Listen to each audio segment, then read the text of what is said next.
Me sa duket, ajo nuk po di të ndalet. E kemi fjallën për finalistën e shtëpisë më të famshme në Shqipëri këtë edicion Egli Takon.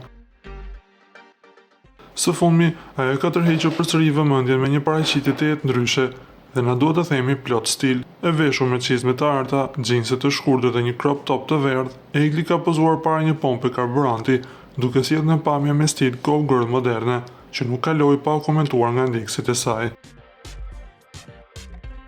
Me flokët e gjata dhe kapelën karakteristike, ajo ka përçuar vetbesim dhe origjinalitet, ndërsa fotot kanë marrë menjëherë vëmendjen e rrjeteve sociale. Egli Taku di gjithmonë se të jetë në qendër të vëmendjes dhe këtë herë ka befasuar me një stil që e dallon totalisht nga të tjerat. Na do t'i themi se ajo është në përgatitje të projekteve të saj muzikore dhe një prej tyre e ka zbuluar duke treguar se do të vijë me një bashkëpunim me këngëtarin Sergio dhe fancat këtë këngë mezi po e presin. Nga ana tjetër na duhet t'i rikujtojmë se lidhja e saj me Gjestin mbetet akoma e fshehtë. A janë apo jo bashkë, e din vetëm ata.